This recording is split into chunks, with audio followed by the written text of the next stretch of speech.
Ladies and gentlemen, welcome back to the analysis of YOLENO TV.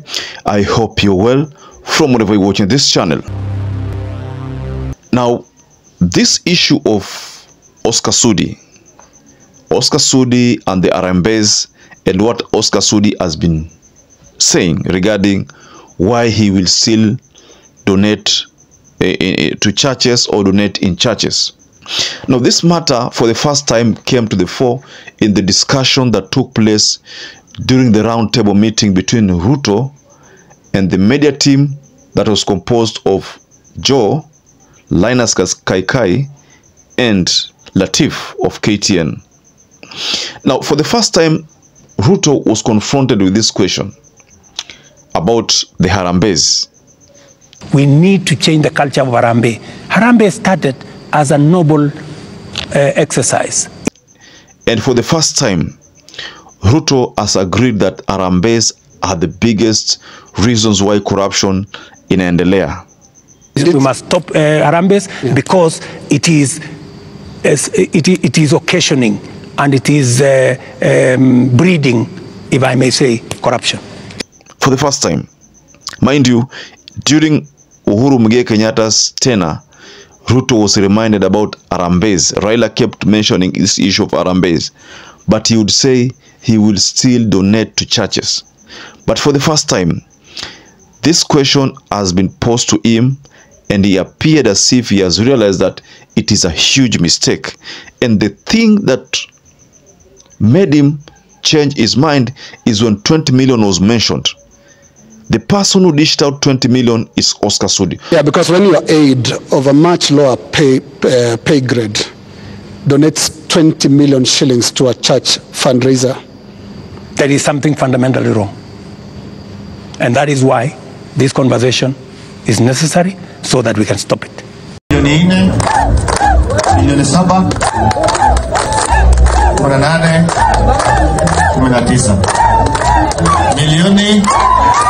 19 So I want us to go deep into this discussion that forced William Ruto to make that kind of a position, because this is now exposing Oscar SUDI, who has been hell-bent in making sure that he dishes out millions of money. Now, before we get extensively on this discussion, please like this video. As usual, I'd like to thank everybody who has been liking our video. I don't take that for granted. Subscribe to our channel if you're not subscribed before, and to existing subscribers, thank you so much for your support. Oscar SUDI, sometimes back when confronted with this question on why or how, where he gets money to donate in churches, Oscar SUDI said he would continue to donate in churches because yeye ameguswa, roho yake imeguswa. Wengine roho zao hazijaguswa, so yeye roho yake imeguswa, atazidi kutoa pesa. So that response came after Oscar SUDI had donated 20 million. I don't know how many of you saw that video. I don't mind sharing that video again, just to watch this part where Oscar SUDI donated 20 million. Milioni 7, milioni 10, 11, 12, 14, 15, 16, 17,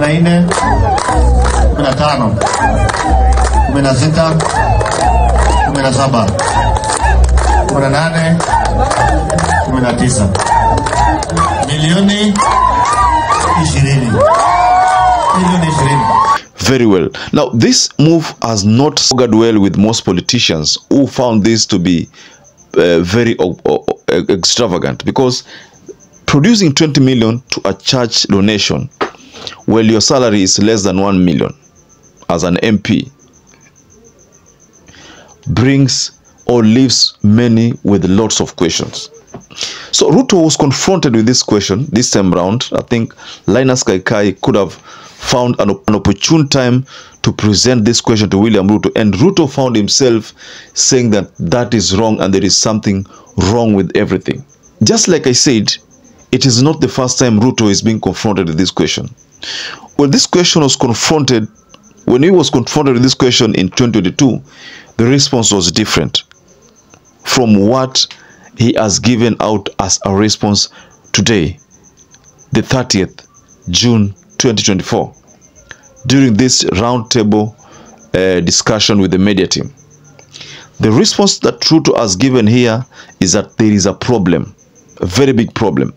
The response that RUTO gave back then when Raila confronted him with the same question is that yeye ameguswa, kwamba Raila hajaguswa, but yeye ameguswa na ndio maana atazidi kutoa mchango, you know. So the person that took over these donations from William Ruto, because Ruto has lately been, you know, amekuwa akipunguza sana zile donations, atoi kama kitambo. So the person that is now doing a repeat of what Ruto did is Oscar SUDI. So in this analysis, ladies and gentlemen, we find that Oscar SUDI has been exposed. And the fact that Ruto talked about his aid, you know, because the issue was his aid has produced 20 million. The fact that he decided to downplay that and say that it's not a good thing, I think this is exposing Oscar SUDI. And I don't know how Oscar SUDI is going to react, because he has been reacting on anybody who tells him off when it comes to matters, donations, church donations and the like. You know, bishops are also being blamed because they are the ones who are catalysts in this issue of church donations, because these church donations are, money is dished out, but the result of hizi pesa hazionekani. You know, some of these bishops inasemekana kanisa zao hazina hata project yote ya kusaidia community, but wana receive pesa nyingi. Hizi pesa zinaenda wapi? That is a question, ladies and gentlemen. So I'd like to raise my case there, but the most thing to note in this conversation, ladies and gentlemen, is that Ruto seems to be agreeing with Uhuru and Raila this time round on the issue of Harambee, kwamba hiyo haifai. Harambee ilikuwa ni mbinu ilikuwa inatumika na Moi wakati ule kitambo. Moi ikiwa umsupport, basi katika Harambee wewe akusupport.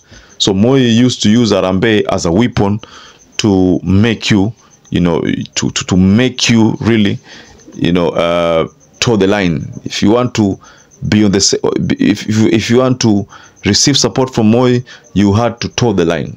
So he was used to use it as a weapon. But you know, Harambee is something that started wakati wa Jomo Kenyatta huko, ilikuwa ni kujengana, kusaidiana. But the leaders of the day have become too corrupt to a level where by now that Harambee is being, that Harambee call, which is not a bad thing, it's a noble call, but they are misusing it. Because if someone can produce 20 million, na huyo mtu apati salary ya 1 million haifiki, sasa unashangaa hizi 20 million zimetoka wapi? Questions, more questions than answers. So probably this is why the generations Zs are saying that this must stop, and Ruto seems to be agreeing with those recommendations. Now, perhaps if you're watching this video and not subscribed, please take 1 second and subscribe, like this video. Till you catch up again, stay safe and stay blessed.